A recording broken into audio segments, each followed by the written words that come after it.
আসসালামু আলাইকুম সবাইকে ইএসপি ক্লাসে অনেক অনেক শুভেচ্ছা। আজকে আমরা যে টপিকস নিয়ে আলোচনা করব অত্যন্ত কমন একটা টপিকস। আমরা যখন মূল আলোচনা চলে যাব তখন তোমরা দেখতে পাবে। তো তার আগে শুধু এটা বলবো যে যারা আমার ফেসবুক পেজ কিংবা গ্রুপে জয়েন করো নাই তারা ইএসপি ক্লাস এই নামে অফিসিয়াল গ্রুপও আছে, আবার পেজও আছে, তোমরা সেখানে জয়েন করতে পারো। এছাড়া আমাদের espclass.com এই নামে ওয়েবসাইট রয়েছে, তোমরা সেখানেও বিভিন্ন টপিকস নিয়ে আলোচনা করা হয়েছে, সেটা তোমরা দেখতে পারো। তো আজকে যেই টপিকসটা নিয়ে আলোচনা করব সেটা স্ট্রাকচার হচ্ছে যে প্রিপোজিশন প্লাস ভার্বের সাথে আইএনজি, অর্থাৎ যে ভার্বটা থাকবে, মূল ভার্বটা, অ্যাকশন ভার্বটা, এই ভার্বের আগে সবসময় কি থাকবে? প্রিপোজিশন থাকবে। তো সেটা পজিটিভও থাকতে পারে অথবা নেগেটিভও থাকতে পারে। কিভাবে? আমরা মূল আলোচনা চলে যাচ্ছি। যেমন কমন সব সময় কিছু কথা যে করে অথবা করিয়া, বাংলা হচ্ছে করিয়া অথবা করে। করিয়াটা আমরা সচরাচর বলি না, সেটা হচ্ছে কবির ভাষা। তবে যেটা আমরা অল্টারনেটিভ বলি সবসময়, আঞ্চলিক ভাষায় হোক কিংবা সাধু ভাষায় হোক বা চলতি ভাষায় হোক, সেটা হচ্ছে করে। ওকে, তো এটার ইংরেজিটা কি? বাই ডুইং, করে, বাই ডুইং। তো এটা ফরম্যাটটা হচ্ছে, যেমন প্রথমটা হচ্ছে প্রিপোজিশন বাই, এটা একটা প্রিপোজিশন আমরা সবাই জানি, আর এটা একটা ভার্ব। তো এই ভার্বের জায়গায় যে কোনো ভার্ব আমরা বসাতে পারবো, কিন্তু অর্থটা ভিন্ন হবে। যেমন কীরকম হতে পারে? যে বাই ডুইং, করিয়া বা করে, অথবা ডুয়ের জায়গায় যদি আমরা দিই গো, বাই গোয়িং, যাইয়া বা যে, অথবা বলতে পারি বাই রানিং, তখন হবে কি? দৌড়ে অথবা দৌড়াইয়া। এইভাবে আমরা কি করতে পারি? ভার্বগুলো, বিভিন্ন ধরনের অ্যাকশন ভার্বগুলো কি করতে পারি? বসাতে পারি। তো এটা হচ্ছে বাই প্লাস ভার্বের সাথে আইএনজির এই ফর্মটা, এটা হচ্ছে পজিটিভ। এখন এই সেন্টেন্সটা দিয়ে, অর্থাৎ এই প্রেসটা দিয়ে আমরা কিভাবে একটা সেন্টেন্স তৈরি করব আর কিভাবে সেটা তৈরি করা হয় সেটা একটু দেখব। যেমন এখানে তার চায়ের সাথে চিনি মিশিয়ে সে এটাকে সুস্বাদু করে, এটা হচ্ছে বাংলা। এখন ইংরেজিটা কি হবে? By taking sugar with his tea he makes it tasty. তো এখানে আমরা ফরম্যাট যেটা দিয়ে দিলাম যে বাই টেকিং। বাই টেকিং বলতে কি বোঝাচ্ছে এখানে? যে মিশিয়ে, অথবা আমরা চায়ের সাথে আমরা যেটা বলি চিনি মিশিয়ে। তো এখানে টেকিং শব্দটা বলতে বোঝাচ্ছে এখানে নেওয়া বা লওয়া বা নিয়ে, যেটা আমরা আমাদের আঞ্চলিক ভাষায় বলবো বাই টেকিং। যে চায়ের সাথে তোমার চায়ের সাথে চিনি নিয়ে বা চিনি মিশিয়ে, ঠিক আছে? হি মেক্স ইট টেস্টি, সে এটাকে কি করে? সুস্বাদু করে। তো এই যে আন্ডারলাইন করে দিলাম, এটা হচ্ছে ভার্ব। এই ভার্বের সাথে আমরা আইএনজি দিলাম, অর্থাৎ এখানে ভার্বটা চেঞ্জ হবে। তুমি যেটাই বলতে চাও সেটা তুমি ভার্বটা বসিয়ে চেঞ্জ করতে পারো। তো এটা হচ্ছে বাই ডুইং এর স্ট্রাকচার। এরপর হবে নেগেটিভটা। যেমন বাই নট ডুইং, না করিয়া অথবা না করে, না যাইয়া অথবা না যেয়ে, না করিয়া না করে, অথবা না দৌড়িয়ে অথবা না দৌড়ায়ে, অথবা তুমি সাঁতার না কেটে। এইভাবে তুমি বিভিন্ন ধরনের শব্দ তুমি নেগেটিভ আকারে এখানে লিখতে পারো, অর্থাৎ এই ভার্বের ফর্মটাকে তুমি চেঞ্জ করতে পারো। সেন্টেন্সে দেখি, by not taking sugar with his tea he makes it tasty. একই সেন্টেন্সটাকে আমরা নেগেটিভ আবার লিখলাম যে তার চায়ের সাথে চিনি না মিশিয়ে সে এটাকে সুস্বাদু করে। অর্থাৎ অনেকে চিনি ছাড়া চা খায়, যাদের ডায়াবেটিস আছে তারা চা খায় চিনি না মিশিয়ে। তো তাদের জন্য এই সেন্টেন্সটা প্রযোজ্য হতে পারে। অর্থাৎ নেগেটিভ আকারে আমরা এটা কিভাবে বলবো? চিনি না মিশিয়ে সে তার চাটাকে কি করে? টেস্টি করে। তো এরপর আমরা আরেকটা ফরম্যাটে চলে যাচ্ছি, সেটা হচ্ছে কি? ফর ডুইং, এটা একটা প্রিপোজিশন পর, তারপরে পরেরটা হচ্ছে সেম, যে ভার্বের সাথে আইএনজি, শুধু আমরা চেঞ্জ করব কি ভার্বের সাথে আইএনজিটা। তো এতক্ষণ দেখলাম বাই দিয়ে, এখন দেখব ফর দিয়ে। যেমন এখানে হচ্ছে ফর ডুইং, করার জন্য, ফর ডুইং করার জন্য। তো ডু এর জায়গায় যদি অন্য ভার্ব দিই, ডু এর জায়গায় যদি অন্য ভার্ব দিই, যেমন ওয়াচিং, ওয়াচ মানে দেখা, তা আমরা যদি দিই ওয়াচিং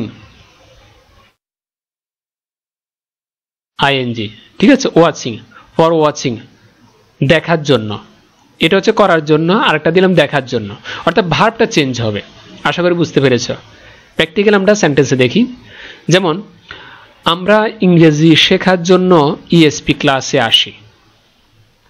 ইংলিশটা কিভাবে হবে? We come to ESP class for learning English.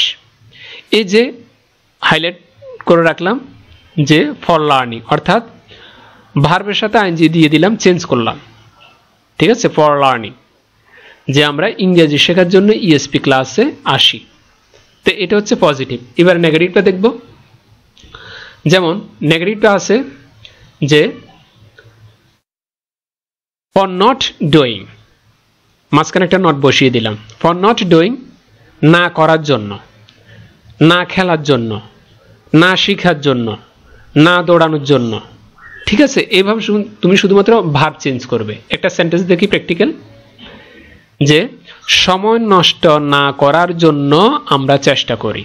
We try to for not wasting time, we try to for not, এটা হচ্ছে আমাদের structure, we try for not wasting time, যে সময় নষ্ট না করার জন্য আমরা চেষ্টা করি।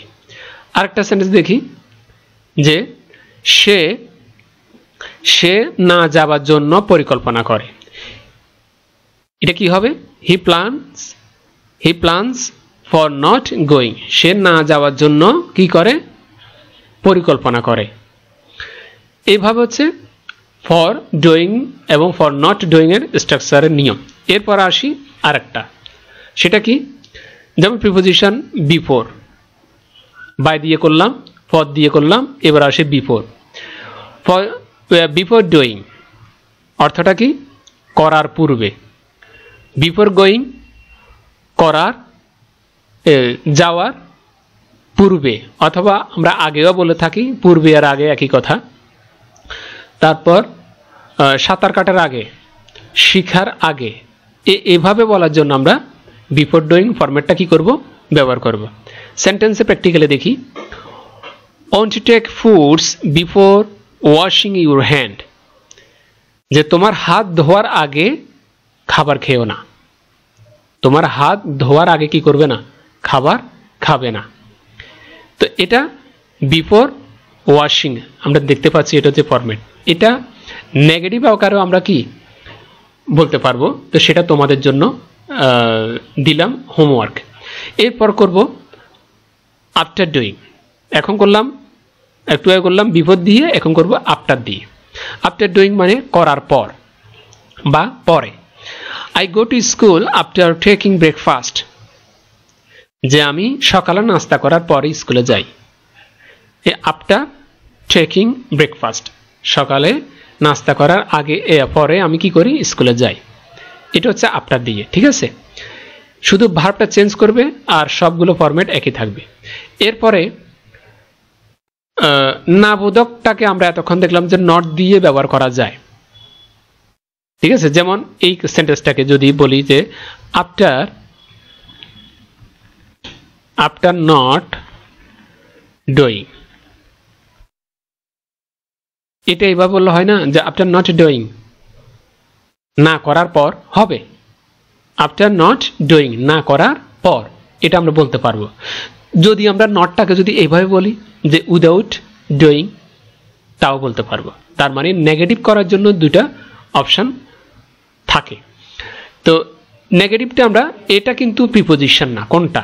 নট শব্দটা, কিন্তু উইদাউট শব্দটা হচ্ছে একটা প্রিপোজিশন, যেটা নেগেটিভ বাক্য, নেগেটিভ শব্দ। তো এটাকে কিভাবে? উইদাউট ডুইং, না করে, না করিয়ে বা না করে। তো এখানে ভার্বটা চেঞ্জ করব যে উইদাউট রানিং, না দৌড়াইয়া, অথবা উইদাউট স্লিপিং, না ঘুমাইয়া, উইদাউট লার্নিং, না শিখিয়া বা না শিখে, এটা আমরা এইভাবে ভার্বটা চেঞ্জ করব, বলতে পারবো। উইদাউট রিডিং, না পড়ে, ঠিক আছে। তো প্র্যাকটিক্যাল সেন্টেন্সে দেখি, যেমন বাংলাতে লেখা আছে যে সে পড়া না শিখে ক্লাসে আসে না। না শিখে, এই যে না শিখে বাংলা কথাটা আছে। তো এখন সেন্টেন্সে ইংরেজিতে কিভাবে লিখবো? He does not come to class without learning his lessons. সে পড়া না শিখে ক্লাসে কি করে না? আসে না। এই যে উইদাউট লার্নিং, এটা হচ্ছে আমাদের ফরম্যাট। এই ফরম্যাটে, উইদাউট ফরম্যাটে আমরা এইভাবে অনেক শত শত হাজার হাজার সেন্টেন্স আমরা কি করতে পারবো? লিখতে পারবো, ঠিক আছে। এখন হচ্ছে তোমাদের জন্য কাজ। তোমাদের জন্য কাজ যেটা দিব সেটা হচ্ছে, যেমন এই শব্দগুলি যদি তোমরা সেন্টেন্স তৈরি করে আমাদেরকে কমেন্টসে অথবা আমাদের ফেসবুক গ্রুপে জয়েন হয়ে আমাদেরকে পাঠাবে। যেমন বাই গোয়িং, না যাইয়ার বা যে, বাই নট গোয়িং, না যাইয়া, সরি প্রথমটা হচ্ছে বাই গোয়িং, যাইয়া বা যে, বাই নট গোয়িং, না যাইয়া, তারপর হচ্ছে বা না যেয়ে, বাই কামিং, আসিয়া বা এসে, বাই নট কামিং, না আসিয়া বা না এসে। এরপর হচ্ছে পদ দিয়ে করছি কি? ফর গোয়িং, যাবার জন্য, ফর নট গোয়িং, না যাবার জন্য। তারপর তুমি যদি এখানে বলো যে উইদাউট গোয়িং, না যাবার জন্য, হবে, সমস্যা নেই। ফর কামিং, আসার জন্য। এরপরে ফর নট কামিং, না আসার জন্য, দেখতে পাচ্ছি আমরা ফর নট কামিং, না আসার জন্য। এরপর হচ্ছে বিফোর দিয়ে কীরকম? বিফোর গোয়িং, যাওয়ার পূর্বে বা আগে। তারপর বিফোর কামিং, আসার পূর্বে। আফটার গোয়িং, যাবার পর। তারপর আফটার কামিং, আসার পর। এইভাবে আমরা উইদাউট দিয়ে করতে পারি নেগেটিভ সেন্টেন্স। যেমন উইদাউট গোয়িং, না যাইয়া বা না যেয়ে, উইদাউট কামিং, না আসিয়া বা না এসে প্রভৃতি অনেক ধরনের সেন্টেন্স আমরা তৈরি করতে পারবো। এটা তোমাদের জন্য কাজ। তাহলে আজকে এই পর্যন্ত। প্লিজ চ্যানেলটা কি করে রাখবে? সাবস্ক্রাইব করে রাখবে, যাতে করে আরও নতুন নতুন টপিকস নিয়ে তোমাদের সামনে হাজির হতে পারি। খোদা হাফেজ, আসসালামু আলাইকুম।